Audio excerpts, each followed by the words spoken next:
जब तुमको सेव रे बताएंगे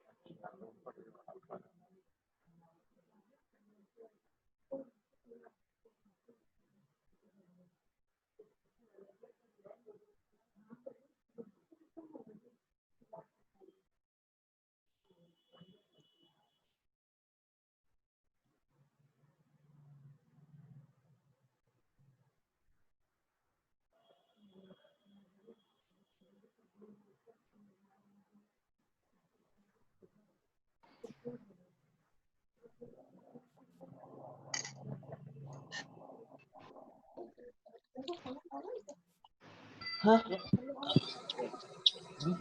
चेहरा दिख रहा है इसमें, चेहरा दिख रहा है। मेरा हटा दे। अब नहीं दिख रहा। माइक प्रवचन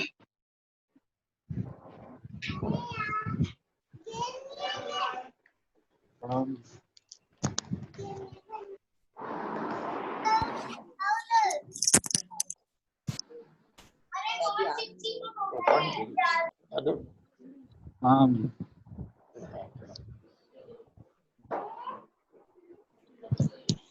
प्रणाम महाराज जी।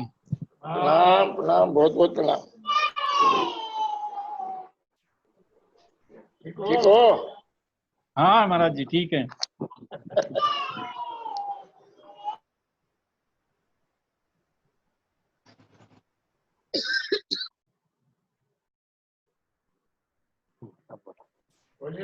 बोलिए कृष्ण कन्हैया लाल की जय। इस प्रकार से ये कहना अच्छा नहीं लगता कि ब्रह्मा के दो भाग हो गए। ब्रह्मा कौन है? उत्पत्ति, जिसका संबंध उत्पत्ति से है, और ये सृष्टि उत्पन्न होती है रजोगुण के द्वारा। रजोगुण के दो भाग हो गए, उसमें एक भाग स्त्री बना, एक भाग पुरुष बना। ये दो भाग कहलाते हैं, और उसको भागवत में मनु शतरूपा के नाम से कथा का रूप दिया गया। इस प्रकार से अब ये सृष्टि का निर्माण आरंभ हुआ, और ब्रह्मा जी के द्वारा स्थूल सृष्टि का निर्माण। आगे चलिए, बीच में वैकुंठ है, सतलोक की बात कर रहा हूं। बाई तरफ ब्रह्मपुरी हुई, जहां से ब्रह्मा जी के द्वारा सृष्टि का निर्माण। पहले मानसी सृष्टि हुई, सनक आदि ऋषि आदिगण, फिर मैथुनी सृष्टि इस रूप में हुई जो मैंने अभी आपको बतलाई। ये दो भाग रजोगुण के। भगवान विष्णु सृष्टि को पालन करने वाले, सृष्टि बनाने वाले ब्रह्मा, पालन करता भगवान विष्णु। भगवान विष्णु का स्वरूप सामने खड़ा आपके सामने दृश्य के रूप में है, जहां तहां मंदिरों में देखने को मिलता है दर्शन। और इसकी व्याख्या बहुत सुंदर रूप में श्रीमद् भागवत के 12वें स्कंद में की गई है। ऊपर से नीचे तक का एक एक अंग का वहां पर वर्णन किया गया है।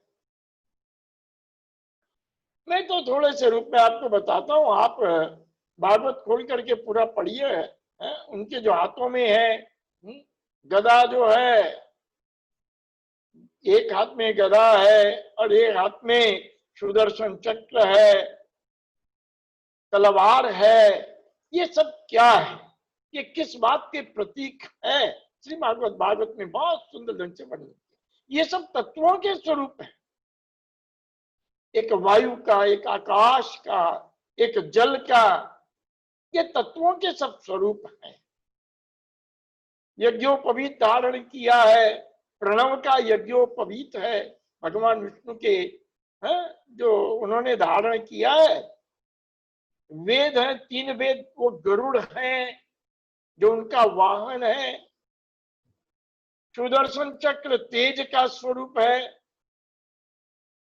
जो तर्जनी अंगुली में घूमते हुए आपको दिखाई देता है। मैंने आपको पिछली बार बताया था, ये तर्जनी अंगुली गुरु की अंगुली होती है। और वो सुदर्शन ही हमें ये उपदेश कर रहा है कि तुम इस काल चक्र से मुक्त होकर के जाना चाहते हो, इससे निकलना चाहते हो, तो गुरु की शरण में जा करके सुदर्शन को प्राप्त करो। अब वो ऊंचाई की ओर सारी दुनिया को बतला रहे। भगवान विष्णु का ये स्वरूप वही नारायण के रूप में निद्रालीन है, वही स्वप्न में खड़ा होता है, विष्णु का स्वरूप बनता है। क्योंकि नींद में सृष्टि को ये संचारित किया गया। नींद में स्वप्न बनता, स्वप्न के वही भगवान नारायण विष्णु का रूप धारण कर लेते और करके लक्ष्मी जी जो उनकी आत्मशक्ति है, भगवान विष्णु की आत्मशक्ति, मूल प्रकृति जो है, शेष की सैया है, ये सारी वर्णन आप भागवत में पढ़ सकते हो। तो इस प्रकार से इनके द्वारा सारे सृष्टि का पालन हो रहा है। अब रहा तीसरा स्वरूप भगवान शिव का। शिव जी देखिए, यथा नाम तथा गुण, जैसा हम कहते हैं, शिव शब्द को जान लेना। शिव का अर्थ होता है समस्त प्रपंचों से मुक्ति। भागवत नहीं अर्थ किया, मैं अपने से नहीं कर रहा हूं। जब ये जीव समस्त प्रपंचों से मुक्त हो जाता है, ये जीव ही शिव बन जाता है, मुक्त हो जाता है। वो स्वरूप तब, जब इस शिव के स्वरूप की पहचान होगी तब। हम लोगों ने शिव जी को क्या जाना है? एक मूर्ति के रूप में या एक शिवलिंग के रूप में, एक व्यक्ति के रूप में पहचान करना। शिव कोई व्यक्ति नहीं है। हम जैसे किसी प्रकार को मनुष्य की आकृति रूप स्वरूप वो नहीं है। शिव तो पूरे ब्रह्मांड का स्वरूप है। तो कैसे है? तो देखिए, सामने जो आकृति है भगवान शंकर की, उसको आप देखते जाइए और उसकी व्याख्या समझिए। व्याख्या हेमंत भंडारी नहीं कर रहा है, व्याख्या शास्त्रों की है। पढ़िए आप योग वासिष्ठ, अन्य शास्त्रों को संपूर्ण व्याख्या मिल जाएगी। तो देखिए, नीचे से ऊपर तक आप देखते चले जाइए। भगवान शिव मृग चरम को उदाहरण, मृग तृष्णा का स्वरूप है। तृष्णा को उन्होंने लपेट के रखा हुआ है, मृत है वो, उनके पास तृष्णा निकट भी नहीं आ सकती। जो शिव होगा तो तृष्णा नहीं होगी।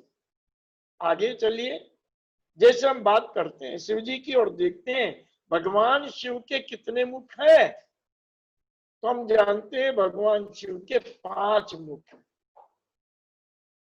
ये 5 मुख किस बात का प्रतीक है? तो 5 मुख का कार्य होता है ग्रहण करना। पूरा विश्व के जो 5 रूप से भक्षण का कार्य करता है, वो 5 विषय, शब्द स्पर्श रूप रस और गंध का स्वरूप, ये पूरा ब्रह्मांड है। तो 5 मुख पे नेत्र कितने हैं? तो एक मुख पर 3 नेत्र हैं। ये 3 नेत्र सतोगुण, रजोगुण, तमोगुण के प्रतीक हैं। एक मुख पर 3 नेत्र, तो 5 मुख पर 15 नेत्र हो गए। अब ये 15 नेत्र किसका प्रतीक है? तो सतोगुण जो स्वरूप है, वो सतोगुण के द्वारा 5 ज्ञानेंद्रियां उत्पन्न होती है। मैं आपको कह रहा हूं बार बार, इसीलिए सचेत कर रहा हूं, ये किसी व्यक्ति की नहीं, पूरे विश्व ब्रह्मांड की व्याख्या है। सतोगुण से 5 ज्ञानेंद्रियों का निर्माण, फिर रजोगुण से 5 कर्मेंद्रियों का निर्माण, और तमोगुण के द्वारा 5 महाभूतों का निर्माण, पृथ्वी, जल, अग्नि, वायु और आकाश। तो इस प्रकार से 15 जो नेत्र, 15 इस प्रकार की आकृतियां हैं। प्यारे सुंदर साहब जी, अब आप देख रहे हो मुख के ऊपर अपार जटा जूट है और उनके एक हिस्से से गंगा जी प्रवाहित होती। कहां से हो रही है? जहां पर बुद्धि का स्थान, इस जटा जूट में बुद्धि का स्थान होता है। हर मनुष्य की बात कर रहा हूं, अपने आप को समझते जाइए। और ये बुद्धि का स्थान, ज्ञान का स्थान होता है। ये गंगा जो है वो ज्ञान रूपी गंगा, इसलिए महादेव को सारे गुरुओं का गुरु माना गया है। ज्ञान रूपी गंगा जिनकी बुद्धि से प्रवाहित हुई, हम कहते हैं गंगा जी में नहा करके हम पवित्र, सत्य है ये बात। लेकिन कैसी गंगा जी? जल के अंदर नहा करके हम केवल उसके प्रतीक स्वरूप पवित्र होते हैं, लेकिन वास्तविक स्नान हमारा होता है ज्ञान के अंदर स्नान करना। जो ज्ञान भगवान शिव की जटाओं से प्रवाहित हुआ है, उस ज्ञान की पहचान करो। क्यों? इस जीव को शिव बनाना है, मुक्त करना है, प्रपंचों से मुक्त। ज्ञान रूपी गंगा में प्रवेश की। अर्धचंद्र वायु का प्रतीक है और शून्य आकाश का प्रतीक है। अउम, अर्धचंद्र और शून्य, ये 5 तत्वों के प्रतीक हुए पृथ्वी, जल, अग्नि, वायु और आकाश। गले में नरमुंड की माला, ये नरमुंड प्रकृति का स्वरूप है। पार्वती जी के प्रतीक है ये नरमुंड। ये तो भागवत में आपने सुना ही है, कितने नरमुंड है पार्वती जी के। पार्वती प्रकृति का, उन्होंने सारी प्रकृति को अपने गले में धारण करके रखा है। और यज्ञोपवीत सर्पों का है, सर्प विष के प्रतीक हैं। ये भगवान शंकर बतला रहे हैं हमको इनका स्वरूप। ये समूचा विश्व विष का प्रतीक है।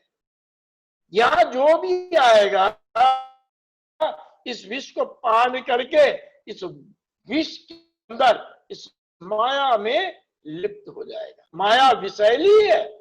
अरे विष तो खाने से आदमी को मारता है, लेकिन विषय तो देखने सुनने मात्र से असर करता है। ऐसा ये यज्ञोपवीत विष का प्रतीक बनकर के सामने आया है। सुंदर सा जी। और वही भगवान शंकर की सवारी बैल, बैल धर्म का प्रतीक है। इस जीव को मुक्त करना है तो धर्म के ऊपर सवार होके चलना पड़ेगा, धर्म के मार्ग पर चलना होगा। तो इस प्रकार से ये एक संक्षिप्त व्याख्या मैंने भगवान शंकर की। आप सोचिए उसका एक अंश ये शरीर है। तो ये 14 लोकों में सबसे ऊपर का सत्यलोक है, जिसमें ब्रह्मा विष्णु महेश्वर की स्थितियां हैं, जिनके द्वारा ये 14 लोकों की संचालन, उत्पत्ति, विनाश और सृजन, ये तीनों होता है, पालन होता है। ये 14 लोक के आगे मैंने आपको बताया था, अभी छांदोग्य उपनिषद में बहुत गहराई से पढ़ा हूं, तो वहां कितना सुंदर उदाहरण दिया।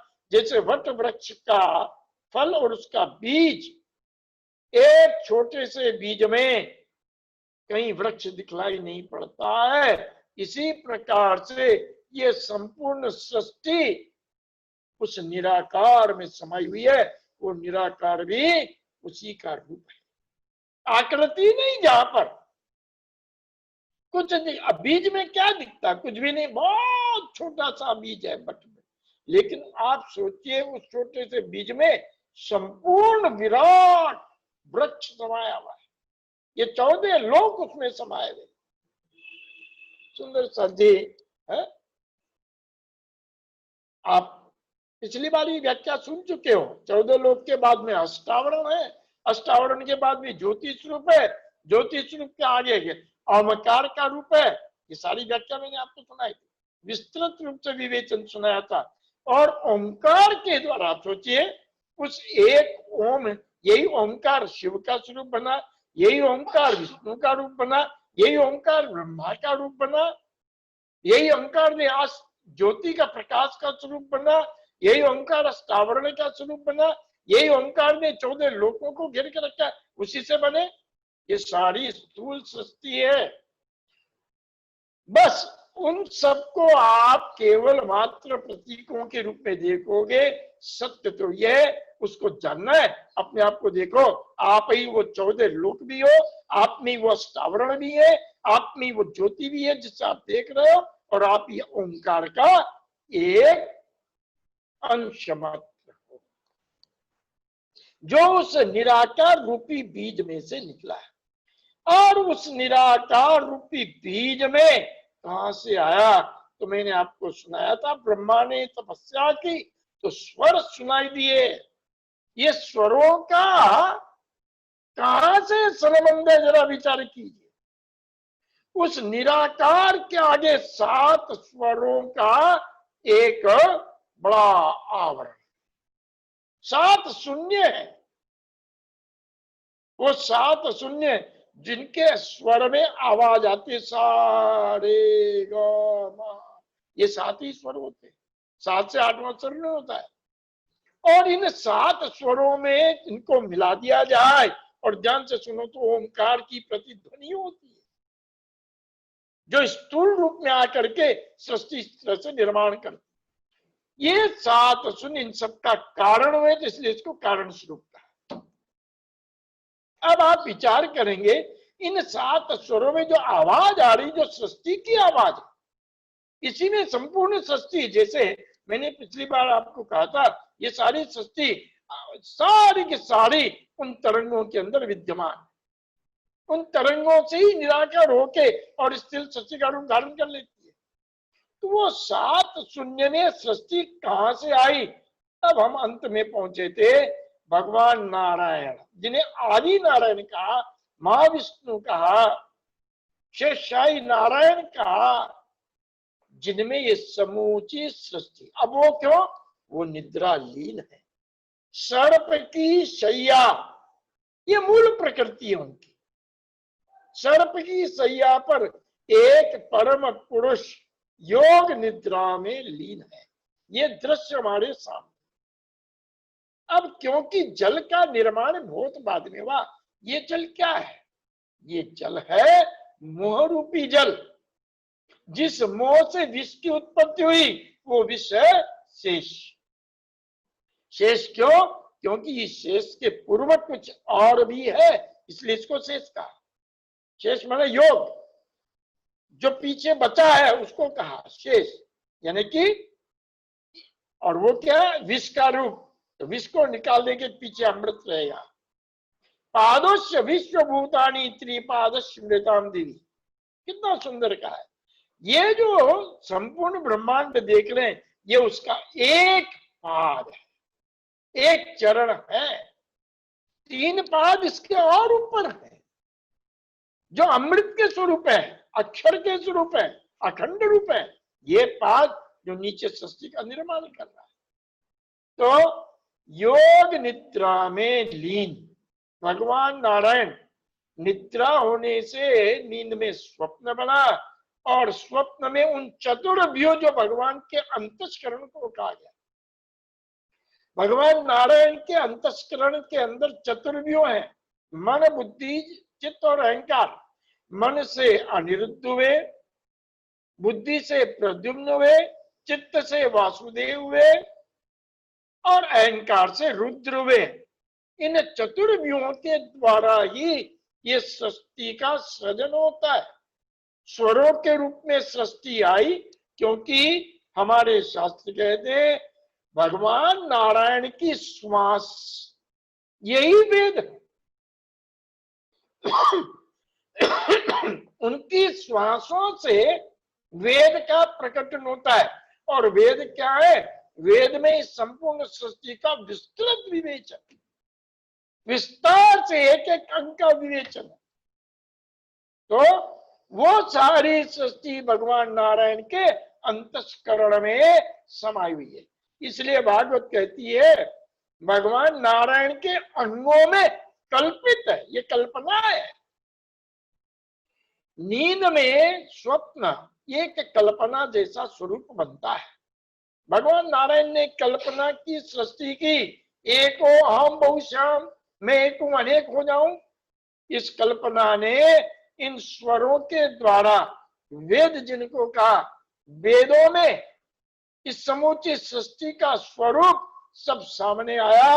वो 7 स्वरों के रूप में निकला और 7 स्वरों पे निराकार रूपी बीज में स्थापित होके और हमारे सामने ये संपूर्ण सृष्टि का रूप बन जाता है। तो इस प्रकार से अब आप आ जाइए, ये संपूर्ण विराट की व्याख्या। सत्य में ये है, आप वो नहीं हो जो दिखलाई दे रहा हो, वो ये है। ये नींद एक दिन समाप्त हो जाएगी तो स्वप्न भी खत्म। जब नींद ही नहीं रहेगी तो स्वप्न कहां से रहेगा? फिर केवल जागृत स्वरूप रहेगा। ये 3 स्थितियां सामने आई, एक आपका जागृत स्वरूप, एक नींद का स्वरूप, एक स्वप्न का स्वरूप। स्वप्न के स्वरूप में सामने सृष्टि है, नींद के रूप में ये स्वप्न बना और वो निद्रा के अंदर जब जाग गया, हम अभी जागे हुए तो बड़े आराम से सपने देख रहे, समझ भी रहे, नींद में नहीं। भागवत कहती है उनकी शक्तियां सोई हुई है, ये शक्तियां सो जाती हैं, कार्य केवल उनकी श्वासें कर। जागता कौन है? तो प्राण ही मात्र जागता है। लेकिन जब पूर्ण रूप से जागृति आ जाती है, उसी को कहते हैं आत्म जागृति। जागने के बाद इसी को महाप्रलय, क्योंकि जाग गए तो ना नींद रही, अब नींद ही नहीं है तो ना सर्प है, ना जल है, ना कछुआ है, ना ये कमल है, कुछ भी नहीं है। आप जाग चुके हो। जागने पर आप अपनी लीला में पहुंच गए। वो अखंड लीला है, ये नश्वर लीला है, ये सनातन, सब रोज बनने मिटने वाली। गीता जी में कहा ना, आ ब्रह्म भुवनालो का पुनरावर्तन। हे अर्जुन, जो तू देख रहा है ये जितने लोग हैं सब आवागमन में घूम रहे हैं। क्यों? ये नींद में स्वप्न की तरह से बनते हैं और फिर मिट जाते हैं। कोटि ब्रह्मांड नजरों में आवे, क्षण में देख करके पल में उड़ा। इसीलिए गीता जी कहती हैं वो कौन है जो बना रहा है? ये किसका है? ये अक्षर ब्रह्म का कार्य है। गीता जी का 8वां अध्याय जिसकी विवेचना कर रहा है, अक्षर ब्रह्म योग। अक्षर ब्रह्म के द्वारा इस प्रकार से सृष्टि का निर्माण खेल ही खेल में होता है। अक्षर ब्रह्म की एक क्रीड़ा है, ये संसारों को बनाना, ब्रह्मांडों को बनाना और मिटाना, ये उनकी क्रीड़ा मात्र है। उनके लिए तो क्रीड़ा है, लेकिन स्वप्न के जीवों के लिए ये बड़ा कष्ट है। क्यों? जो भोग रहे हैं वो जानते हैं। हे प्रभु, आपने उत्पन्न तो किया, लेकिन जिस दिन हम अपनी उत्पत्ति को समझ जाएंगे उसी दिन हमारा मोक्ष हो जाएगा। मुक्ति का नाम है जानना, पहचान करना। लेकिन होता क्या है, पहचान होने के बाद में भी मनुष्य उस माया से मुक्त होना ही नहीं चाहता। यही सब कुछ है, छोड़ता नहीं है। गंदगी को जान गए, अब गंदगी में कैसे रहोगे विचार करो। ये समूची, क्योंकि भागवत ने स्पष्ट लिखा है इन भगवान के 16 विकारों से ये सारी सृष्टि का निर्णय, ये तो विकार से बनी है, इसे इसको विकृत सृष्टि कहते हैं। और वो अव्याकृत अक्षर है, जहां से सृष्टि बनती है, ये उनकी बाल क्रीड़ा है। बाल क्रीड़ा का नाम ही अक्षर ब्रह्म है, जहां पर वो लीला लीला में इस सृष्टि का निर्माण करते हैं। स्वयं ही भगवान नारायण का रूप धारण करके और स्वप्नवत ये सृष्टि करते हैं। अब आप ये जान गए होंगे इस लिप्तता से क्यों अर्जुन ने विराट के स्वरूप को देख करके और कहा मुझे ये स्वरूप नहीं देखा। दृष्टेदम मानुषम रूपम तम सौम्यम जनार्दन। हे प्रभु, मुझे तो आपका वही मनुष्य रूप दिखलाइए। तो वहां टिप्पणी में क्या लिखा है, वो चतुर्भुज रूप देख करके संतुष्ट हो गया। वो पूर्व का चतुर्भुज का अर्थ क्या है ये जान लेना है। व्याख्या बहुत विस्तार है। मानुषम दृष्टेदम मानुषम रूपम, लिखा तो मनुष्य रूप है, लेकिन चतुर्भुज तो जान लेना मनुष्य चार भुजा के बिना उत्पन्न नहीं होता। क्यों चार भुजा का? मनुष्य केवल पुरुष ही है ऐसा न मत समझना। मनुष्य कहते स्त्री विवाह और पुरुष विवाह दोनों नहीं होंगे, सृष्टि नहीं बनी। ये चतुर्भुज रूप में है, इसको मानुष रूप, तो यही अच्छे लगेंगे। जैसे सांपों का कोई संग हो, क्या ये मनुष्य उसके साथ रहना चाहेगा? नहीं रहना चाहेगा। पशुओं के झुंड में ठीक है वो जा सकता है, रह नहीं सकता है।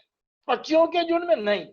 मनुष्य केवल मनुष्य के साथ ही रह सकता है, जिसका जिसके साथ संबंध होता है।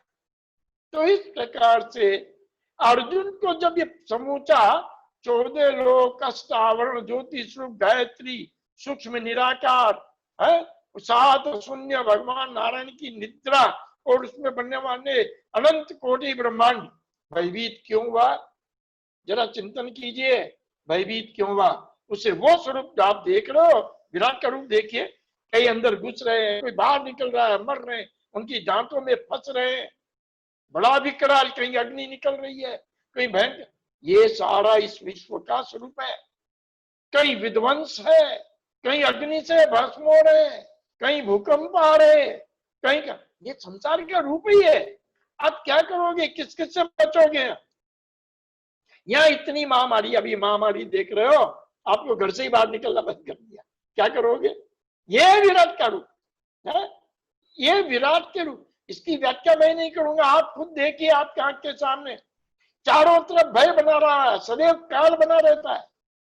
आदमी सोने के लिए जाता है, उठने जाने के लिए देखो वो तो मर गया। अरे ये क्या हो गया? ये संसार, ये माया, ये विराट है। आदमी अच्छा खासा है, पंखे से लटक गया, करोड़पति था, पैसे भी बहुत थे, बोलिए क्यों मर गया? कौन सा भय था? कुछ नहीं है। ये प्रकृति का स्वरूप ही ऐसा है, इस माया का स्वरूप ऐसा है। आप विचार करो, माया में विकृति से अधिक कुछ नहीं दिखाई देगा, हर तरफ विनाश है। केवल एक सांत्वना के लिए हमारे पास विकास है, केवल मन की शांति के लिए हम बड़े। अरे उसके अंदर जाके उसको टटोलो, कितने शांत हो आप। रात दिन कुछ न कुछ कष्ट लगा है, क्यों नहीं कष्ट से निकलना चाहते हो? अगर कष्टों से निकलना है, इस संपूर्ण माया के आवरण से बाहर निकलो और इस आत्मा को अखंड सुख में पहुंचाओ। है तो ये सारा विराट इतना भयानक है। कहीं युद्ध हो रहे हैं, कहीं, अब क्या देखिए, मैं तो कभी कभी उदाहरण देता हूं, बहस भी करता हूं। भूकंप आता है और हमने तो अपनी आंखों के सामने टीवी में देखा है, 26 जनवरी का वो भूकंप, छोटे छोटे नन्हे नन्हे बच्चे बड़े सुंदर सज धज के 26 जनवरी मनाने के लिए निकले। 400 बच्चे लाइन से चले जा रहे हैं और अचानक भूकंप आता है, चींटियों की तरह सब मारे जाते हैं। वहां बैठते हो, ये 400 बच्चों का सबका एक ही कर्म था, किस कर्म की दुआई दोगे? नहीं, ये माया का रूप ही ऐसा है। वो किस समय किसको लील कर देगा, किसको मार डालेगा, किसको क्या। द्रौपदी साक्षात पार्वती का स्वरूप है। अब आप सोचिए, जिसके सामने वो एक आत्मा का रूप, और दृश्य क्या है कि उसको वस्त्रहीन किया जा रहा है। ये क्या? यही है संसार, ये विराट, ये माया। ये आत्मा को इसी तरह से इसको लज्जित किया जा रहा है। कौन कर रहा है लज्जित? इस आत्मा को लज्जित करने वाला कौन? ये शरीर कर रहा है, ये पंचभूतात्मक, ये 5 भूत जिसने आत्मा को वर्ण किया है, ये 5 पांडव है, ये लज्जित कर रहे हैं उस आत्मा को, उसकी पीड़ा को नहीं देख रहे हैं और कहते हम शक्तिशाली। कहने क्या चाहते? मैं सारी व्याख्या इसलिए कर रहा हूं, हम इस विराट के भयानक स्वरूप को पहचाने।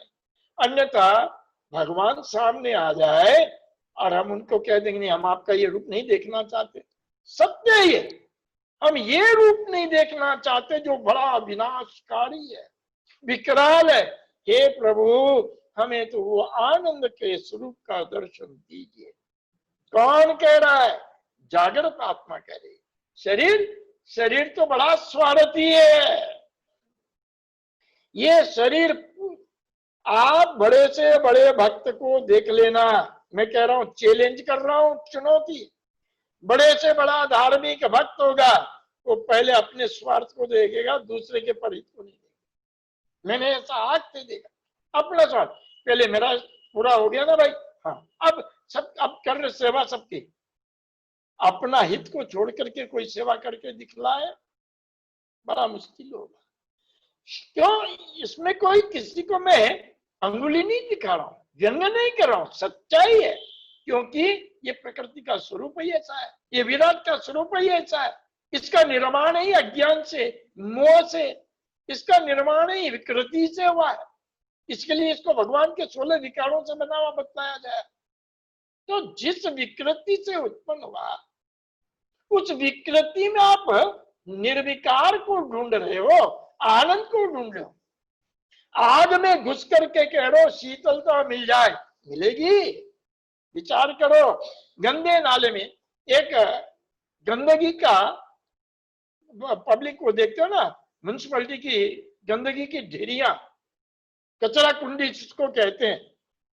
कोई कह दे भैया हम आपको 5 लाख रुपए देते हैं, आप इस कुंडी में जरा दिन भर बैठ जाओ, जिसमें मरे हुए कुत्ते भी हैं, बिच्छू, चूहे भी हैं, गंदगी पूरी दुनिया की नगर की गंदगी है।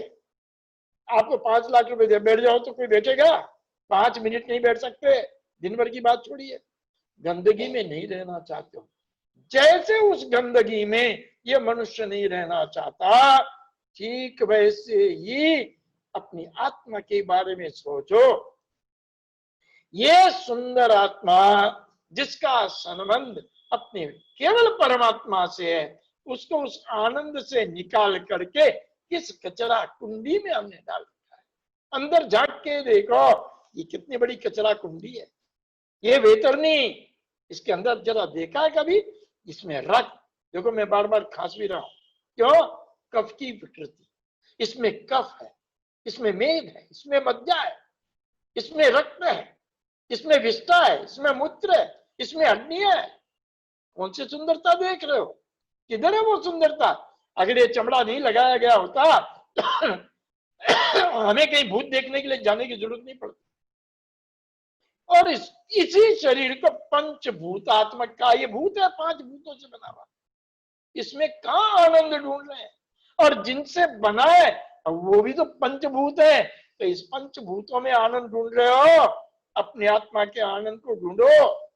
आत्मा का आनंद इस विराट के बहुत परे। भागवत ने जो बड़ा इस पर, लेकिन हम भागवत वो सुनना ही नहीं चाहते जो इस आत्मा से संबंध रखती है। हम तो भागवत कहानियों के रूप में, हाँ हाँ बड़ा मजा आ रहा है, हम कानों के मनोरंजन के लिए भागवत सुनते हैं, कथा भी केवल मनोरंजन के लिए, हाँ बड़ा आनंद आ गया, प्रसाद भी बहुत अच्छा है, जीभ का स्वाद भी अच्छा मिला, मन का मनोरंजन भी हुआ, बुद्धि तक पहुंचने की जरूरत ही नहीं। ज्ञान क्या मिला? क्योंकि ज्ञान तो इन दोनों से भी आपको विरक्त कर देगा। ज्ञान विरक्ति का ही अर्थ ज्ञान है। जिस ज्ञान को सुन करके अंदर से वैराग्य जागे और एक चेतना जागे कि मुझे अपनी इस आत्मा को उस चेतन में डालना है। तो सुंदर सा जी वो अक्षर ब्रह्म, अक्षर विराट, द्वाविमो पुरुषो लोके क्षरश्चाक्षरे वच क्षर सर्वाणि भूतानि कूटस्थ अक्षर उच्यते। और नित्य कूटस्थ अक्षर ब्रह्म जिसके द्वारा शेषव लीला के अंतर्गत ये संपूर्ण ब्रह्मांड बनता है। अब छोड़ दीजिए उस बात को, छोड़िए, उस विराट से मुक्त हो जाइए। अब आपको आनंद में प्रवेश करना है। अब जिस लीला से आपका संबंध है उसमें आपको प्रवेश होना है। तो अक्षर ब्रह्म की लीला ये बाल लीला है, द्वाविमो पुरुषो लोके क्षर अक्षर, क्षरश्चाक्षर एवच, एक क्षर लीला है जिसको आपने इतने दिनों से सुना। 14 लोग नीचे पाताल से लेकर के नारायण के अंतस्करण तक ये संपूर्ण क्षर ब्रह्मांड है। माया ते जाए तुझे, ये माया से उत्पन्न हुआ है। और ये माया कितनी विकराल है ये हम देख रहे हैं। व्याख्या करेंगे तो कर भी नहीं पाएंगे। ये बड़ी भयानक है। तो क्षर सर्वाणी भूतानी, ये नष्ट होने वाली नश्वर माया है।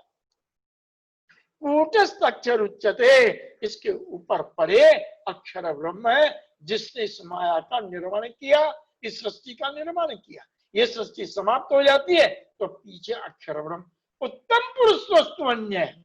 अब ये बात कृष्ण जी ने और कह दी। अक्षर ब्रह्म के ऊपर परे जो उपनिषद कहते हैं ना, यक्षरात परतः पर, अक्षर से भी पर अति परे वो अक्षरातीत, यस्मात् अक्षरम अतीत, जिसने कह रहे अक्षर से भी जो अतीत है, जिन्हें अक्षरातीत कहा, वो इससे अति परे है। तो अगले रविवार को गुरु पूर्णिमा भी रहेगी। हम लोग देखिए, इस जीवन को व्यर्थ मत गंवाइए। एक जीवन, आप सोचते हो ना, मैंने कहा चींटी को मारने से पाप लगता है। अगर आपने विराट को नहीं जाना तो पाप में रह जाओगे, फिर कर्म बंधन में आकर के न जाने अगला जीवन कैसा मिलेगा।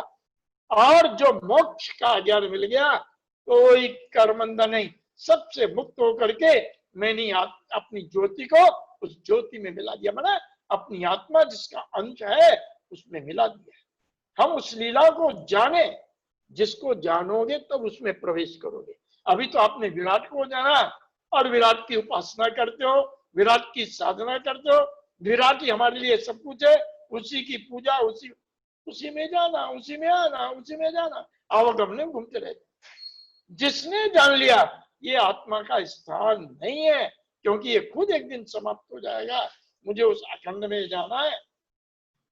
जो उस अखंड में जाने के मनसा, लालसा, तितिक्षा रखता है, वो उसके आगे जाने का प्रयास करेगा। इसको छोड़ो, मैं तो अपने आत्मा के स्थान पर पहुंचना चाहता हूँ, वो कैसा है मुझे उसे दर्शन करना है, मुझे उसे जानना है। इसको तो मैंने खूब अच्छी तरह जान लिया है। आप देखते हो अब क्या जानना बाकी रहा है। पूरा संसार आपके सामने इतना अच्छा लग रहा है। क्या आप चाहते हो, हे भगवान बड़ी कृपा करना, मुझे पुनः इस माया, इस संसार में अच्छी जगह वापस भेज देना। क्यों ठेका रखा है, अच्छी जगह भी पहुंच गए, दुख नहीं होगा, कष्ट नहीं पकड़ेगा वहां भी। सोचिए, यहाँ आपको अरबों खरबों भी मिल गए तो दुख पीछा छोड़ने वाला नहीं। क्यों?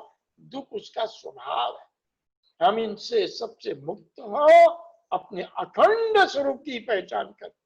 इसीलिए रास की लीला संसार में आई। तो अगले रविवार गुरु पूर्णिमा का दिन है।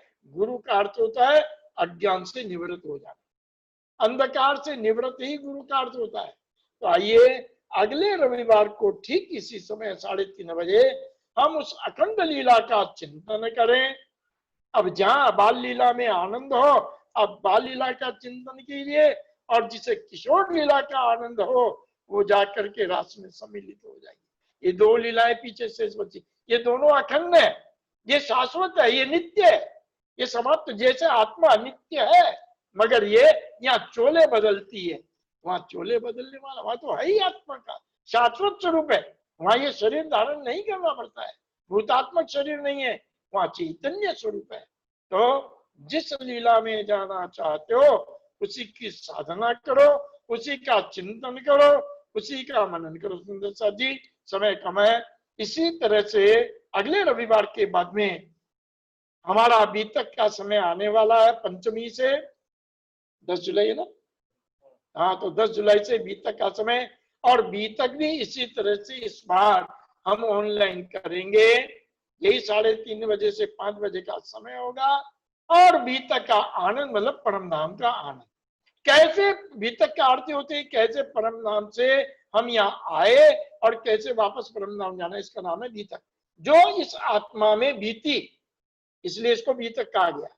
क्या बीती, कैसे राज्य से हमने मांगा और कैसे संसार में आए, तो वो बीतक भी हमें अगले रविवार के पश्चात बीतक का समय आएगा।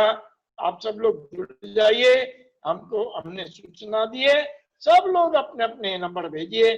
जिन जिन गांव में रहते हैं पूरे 1 महीना अभी तक सुनना है, तो आप दृढ़ होकर के, तटस्थ होकर के और अभी तक का श्रवण करेंगे। अगले रविवार आइए। बोलो कृष्ण